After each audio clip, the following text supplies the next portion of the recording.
रासायनिक अभिक्रिया कराने का सबसे आसान तरीका मैं बताऊंगा। देखो, रासायनिक अभिक्रिया कराने के लिए संयोजकता का प्रयोग करी जाती है, लेकिन मैं विदाउट संयोजकता का प्रयोग किया आप किसी भी रासायनिक अभिक्रिया को हल कर सकते हैं। अब संयोजकता के माध्यम से कैसे, मतलब वैलेंसी के माध्यम से कैसे रासायनिक अभिक्रिया कराई जाती है, इस पर मैं स्पेशली एक अलग वीडियो बनाऊंगा। लेकिन अभी विदाउट वैलेंसी के, विदाउट संयोजकता के कैसे रासायनिक अभिक्रिया होती है इसको समझेंगे। दो तरीका बतलावे करूंगा। कोई भी रासायनिक अभिक्रिया हो उसमें थोड़ा सा दिमाग लगा लेते ना, वो रासायनिक अभिक्रिया कंप्लीट हो जाएगा। जैसे मैं आपको 10 एग्जांपल लेकर चल रहा हूं रासायनिक अभिक्रिया कराने के। अब देखो, इसमें सबसे पहला जो ट्रिक है, याद रखिएगा, पहला बात ये है कि जब कोई तत्व अकेला है और वो किसी यौगिक से रिएक्शन कर रहा है, यौगिक पता है जहां पर एक से अधिक तत्व होते हैं, ठीक है ना। तो जब कोई तत्व अकेला और यौगिक से रिएक्शन कर रहा है तो तत्व हमेशा जाकर यौगिक के पहिलका तत्व को हटा देगा, ठीक है ना। ये भी नहीं समझ में आ रहा है तो याद रखिएगा, प्लस हमेशा रिएक्शन करता है माइनस से, और यौगिक में जो पहला तत्व होता है प्लस और दूसरा का जो होता है माइनस। अब इस चीज को आप समझिए जरा सा।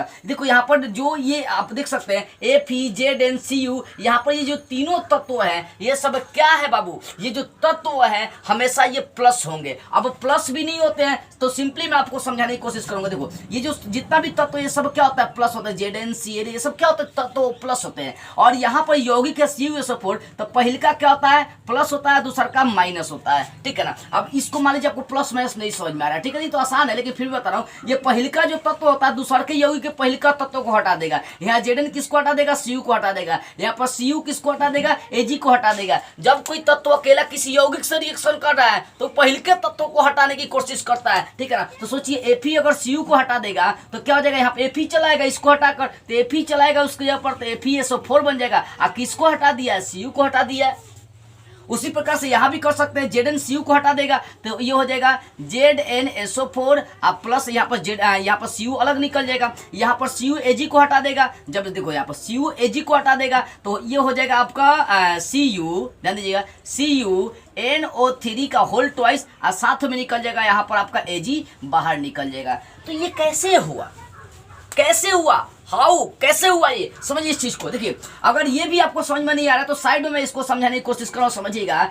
Fe जो है वो CuSO4 से रिएक्शंस कर लिया, ठीक है ना, CuSO4 से रिएक्शंस कर रहा है। तो कैसे कर रहा है, कैसे बना रहा है, तो देखो, हमेशा जो तत्व होते हैं वो हमेशा तत्व अकेले प्लस होते हैं, ठीक है ना। यहाँ पर लोहा प्लस है और Cu यहाँ पर माइनस, और Cu प्लस और SO4 माइनस है। इतना समझो कि जब कोई यौगिक दिया तो उसका पहले का तत्व प्लस और सब जो एलिमेंट्स माइनस होते हैं। तो ये प्लस किससे रिएक्शन करेगा, माइनस से रिएक्शन करेगा, तो FeSO4 से रिएक्शन कर देगा। तो FeSO4 कॉपर अलग हो जाएगा क्योंकि कॉपर के साथ रिएक्शन करने वाला कोई है नहीं। इसी प्रकार से अगर चाहेंगे, देखिए और भी एग्जांपल ले लीजिए। Fe अगर रिएक्शन सल्फ्यूरिक अम्ल से करता है तो मैंने बताया पहले का ये प्लस, यहाँ भी हाइड्रोजन प्लस और SO4 माइनस, तो प्लस रिएक्शन किससे करेगा, माइनस से, तो FeSO4 बना देगा। वो भी नहीं समझ में आ रहा है तो पहले का जो ये तत्व है ये यौगिक के पहले का तत्व को, हाइड्रोजन को हटा देगा और निर्माण कर लेगा FeSO4। तो सिंपली याद रखना है, देखो मुद्दा यही है बाबू कि जब कोई तत्व अकेला है तो यौगिक से अभिक्रिया करके उस तत्व को हटाएगा, यौगिक के तत्व को हटा देने का काम करता है, पहले के तत्व को हटाएगा।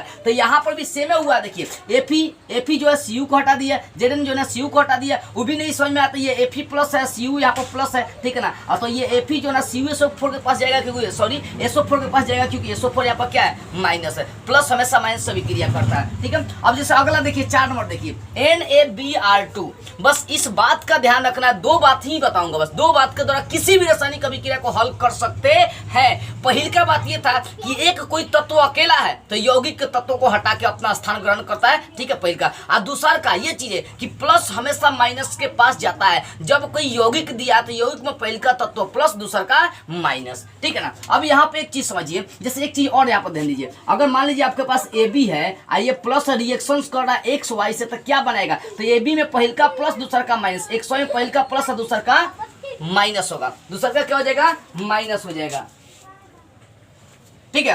अब देखो यहाँ पे एक चीज समझिए, ये प्लस जो है ना हमेशा जाएगा माइनस के पास, वाई के पास जाएगा। है बी माइनस हमेशा किसके पास जाएगा, प्लस के पास जाएगा। कोई लड़का प्रेम करने के लिए लड़का के पास जाएगा, नहीं लड़की के पास जाएगा। कोई लड़की प्रेम करने के लिए लड़की के पास जाएगी, नहीं वो लड़के के पास जाएगी। हमेशा ऑपोजिट चीजों के बीच आकर्षण होता है। तो प्लस रिएक्शन करेगा माइनस से, यानी ए रिएक्शन करेगा वाई से तो ए वाई, ठीक है ना। ये बी माइनस है तो बी रिएक्शन करेगा एक्स से तो ये हो जाएगा बी एक्स। मेरे कहने का मतलब समझ में आ रही है ना, प्लस माइनस से रिएक्शन रिएक्शन करता है। अब देखो यहाँ पर Na प्लस है, Br माइनस है, यहाँ Cl क्लोरीन हमेशा माइनस होता है, तो Na जो है ना रिएक्शन करेगा किससे, क्लोरीन से। क्यों करेगा, क्योंकि भैया यहाँ पे Na प्लस है, क्लोरीन माइनस है। अगर वो भी आपको नहीं समझ में आ रहा तो मैंने बता दिया था कि जब कोई तत्व अकेला है तो ये पहिलका यौगिक के पहिलका तत्व से क्या करता है, रिएक्शंस कर लेता है, ठीक है ना। यौगिक के पहिलका तत्व को हटाने का काम करता है, लेकिन यहाँ पर नहीं हटेगा, क्योंकि यहाँ पे Na प्लस Br माइनस और ये क्लोरीन माइनस, तो Na रिएक्शन करेगा Cl से तो बना देगा NaCl और साथ में बना देगा ब्रोमीन बना देगा, Br बना देगा, चाहे Br2 बना देगा, Br बना देगा, ठीक है।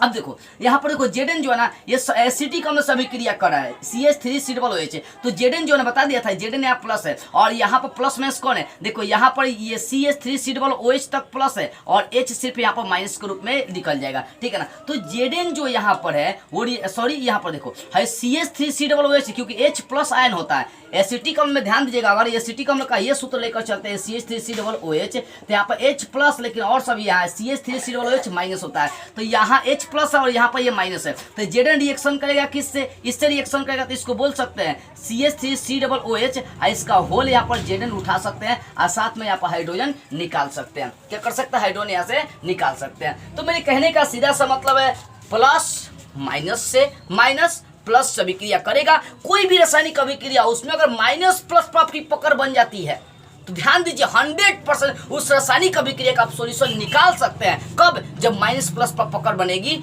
तब, ठीक है ना। उसी प्रकार से मान लीजिए देखो यहाँ Zn किससे रिएक्शन कर लिया, तो CH3 से अभिक्रिया कर लिया और साथ में हाइड्रोजन निकाल दिया। अब देखो NaCl रिएक्शन कर रहा है AgNO3 से, तो यहाँ पर Na प्लस Cl माइनस है, Ag प्लस Cl माइनस, तो सोचो Na प्लस है तो रिएक्शन करेगा माइनस से, NO3 से रिएक्शन करेगा तो क्या बना देगा, NaNO3 बना देगा, ठीक है, NaNO3 बना देगा और साथ में Cl माइनस है और Ag प्लस है तो ये रिएक्शन करके बना देगा AgCl। सिंपल सी बात है। अब देखो यहाँ पर बेरिलियम में B प्लस है, क्लोरीन माइनस है, यहाँ पे Na2 में Na प्लस है और सल्फर क्या माइनस है, सल्फेट माइनस है, तो Ba रिएक्शन करेगा किससे, SO4 से, तो बना देगा ये BaSO4 और साथ में क्लोरीन माइनस है, सोडियम से अभिक्रिया करेगा तो ये NaCl बना देगा। अब संतुलित अपना करते रहिएगा बाबू, ठीक है ना।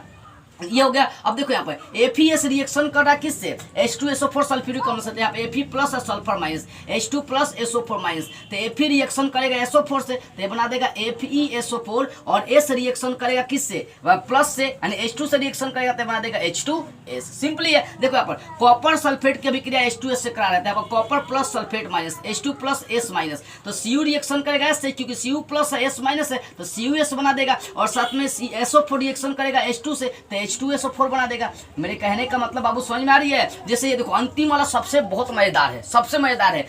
PbNO3 रिएक्शन कर रहा है Ki से, तो Pb यहाँ plus NO3 minus, K plus और I माइनस, तो Pb हमेशा रिएक्शन करेगा I से तो ये बना देगा PbI2 बना लेगा और साथ में ये NO3 रिएक्शन करेगा K से तो ये बना लेगा KNO3। अपना संतुलित करते रहिएगा। बस मैंने किस बात का ध्यान रखा, दो बातों का ध्यान रखा, रासायनिक अभिक्रिया संतुलित कर, रासायनिक अभिक्रिया का अभिक्रिया यानी अभिक्रिया करा दिया यौगिकों का। तो कैसे कराया, दो बातों का, पहले का अगर कोई तत्व अकेला है तो यौगिक के पहले का तत्व को हटा देगा, ठीक है ना। दूसरा का प्लस हमेशा माइनस से रिएक्शन करता है, तो जब कोई यौगिक दिया है तो उस यौगिक में पहले का तत्व प्लस दूसरा का क्या होता है, माइनस होता है। इस बात का ध्यान रखिएगा। और प्लस से रिएक्शन करेंगे, माइनस से माइनस रिएक्शन करेंगे प्लस से। इस तरह से दुनिया का कोई भी रासायनिक अभिक्रिया हो, मतलब 100% में से 85% आप रासायनिक समीकरण हल कर सकते हैं, 15% बचता है, तो उस 15% को हल करने के लिए मैं संयोजकता का प्रयोग करके एक अलग अगला वीडियो बनाऊंगा कि कैसे संयोजकता के माध्यम से हम लोग रासायनिक अभिक्रिया कराते हैं, ठीक है ना। लेकिन इस ट्रिक का प्रयोग करके आप ज्यादा से ज्यादा रासायनिक अभिक्रिया को करा सकते हैं। कई बार एग्जाम में पूछता है क्या होता है जब कॉपर की अभिक्रिया सिल्वर नाइट्रेट से कराता है, बच्चों को याद नहीं होता, तो संकेत तो याद होगा ना। अब संकेत याद है, क्लियरली कर लीजिए। तो इस वीडियो को जितना ज्यादा हो सके शेयर किया जाए, जितना ज्यादा आप लोग शेयर करेंगे मैं ऐसे ही बहुत सारा ट्रिक आप सभी को बताते रहूंगा। जय हिंद।